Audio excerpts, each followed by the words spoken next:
What's up, guys? Welcome back to my channel. I just finished watching episode 14 of Dragon Ball. My reaction will be under my YouTube memberships. If you are new here and you don't know what that is, it's just a little something extra for members only. You get a few perks over there.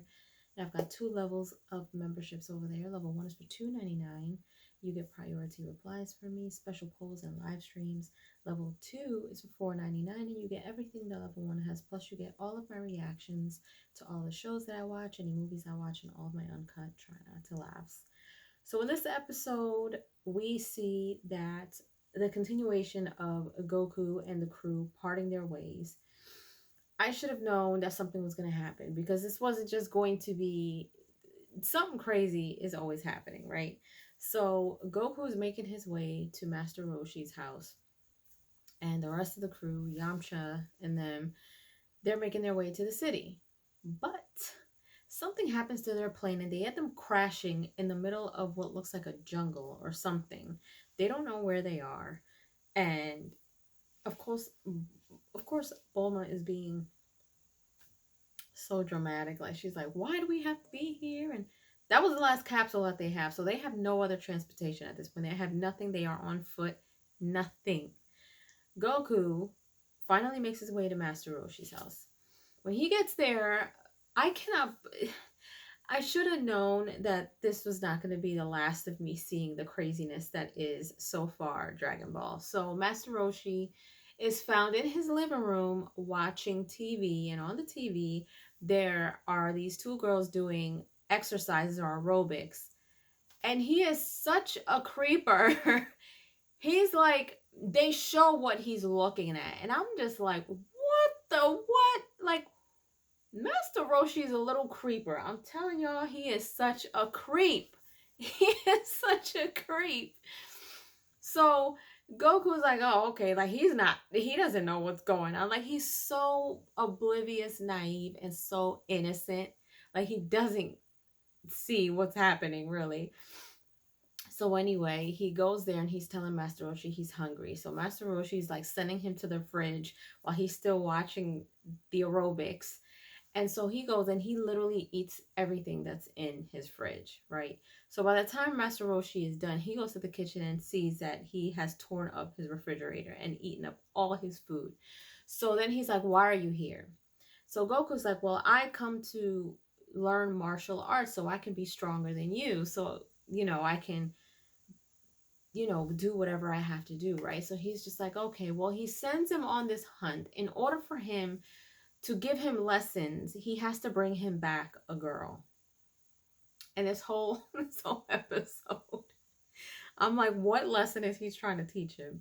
So he goes to send him, he's like, look, this is what I need. So he starts to describe the things that he's looking for in a girl. She's got to be young. She's got to has a nice skin, not too young, not too old. She's got to look good. He's like, do you know what I'm looking for? He's just like, okay, whatever, So then he's like, hey, where's your tail? And he's like, oh, it's, I don't know. I don't know what happened. So he goes off, right? And then he's just like, oh,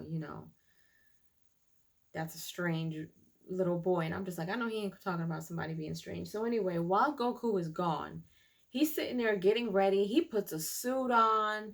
He's got champagne. He's playing music. Like, he's doing all these things.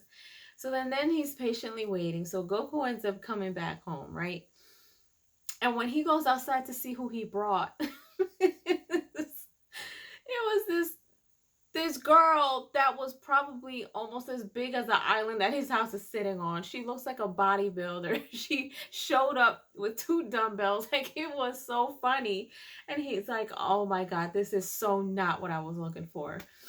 So then he's like, all right, we need a lesson. I need to teach you something. So he's like, all right, this is what I need you to do. This is not what I asked for. So he's like, I need you to go back out and find me another girl.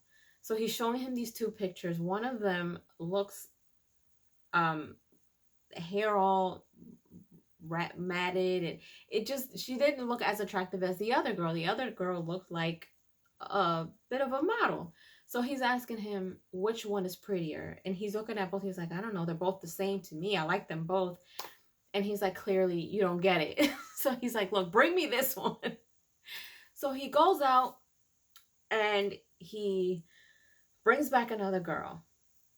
And at first, you see her and she's pretty and she's everything that he's looking for, and he's fallen in love and his nose is bleeding. I'm like, that's a little weird. I don't know what that means. I guess he's blushing so much that he's having a nosebleed. But anyway, long story short, she's everything he wanted, but she ended up being a mermaid. So she wasn't even a whole human. So then he's like, well, maybe I could work with her human half. He gets punched in the face. She goes, right? So then they end up seeing, he's like, I need you to go back and get me somebody else. So in the midst of all of that, this little guy whose name is Krillin, I believe, we saw him earlier when Yamcha and the crew were stuck walking on the desert in the wrong direction. And he's like zipping through and he's just like, he's going to make me strong. And that's all he says, right? We also see this little purple guy, but I think that was the same little guy. I don't remember. Krillin. Well, anyway. So, he ends up showing up on the island. And they don't know where he came from. He came on a boat. He clearly knew how to get on Master Roshi's good side because he starts giving him some magazines. Wink, wink, if you know what I mean. Those type of magazines. So he's like, all right, I don't just teach anybody, you know. And then when he gave him the magazine, he was like, all right, cool. So he was like, well, in order for me to teach you, both of you have to go out and get me a girl. So now they're both on the hunt to bring back Master Roshi a girl. And he's like, I'm pretty sure that you know what type of girl I'm looking for. He's looking at Krillin, who just gave him a whole stack of books, right? Of magazines. So he begins to try to get on the Nimbus and he falls right through. So he wasn't honest about something. So the reason why he was being dishonest was because he had a whole package full of magazines that he was not supposed to be looking at. So he gave them all to Master Roshi because of course that's what he does. And now they're kind of making their way through to try to go find a girl for Master Roshi. So I don't know how this is going to end up. I don't know if they're going to end up on an adventure, what's going to happen. I'm pretty sure something crazy is going to happen. Who knows if they run into Yamcha and the crew? I don't know. We'll see what he comes back with, but I can't wait to see what happens in the next episode. But anyway, leave your comments down below. Let me know if you enjoyed my review for episode 14, season 1 of Dragon Ball, and let me know what you guys think of this episode. And if you haven't done so, subscribe to my channel, hit like, share, and don't forget to hit the notification bell so you guys can get notified whenever I pop up on your feed. I'll see you guys later.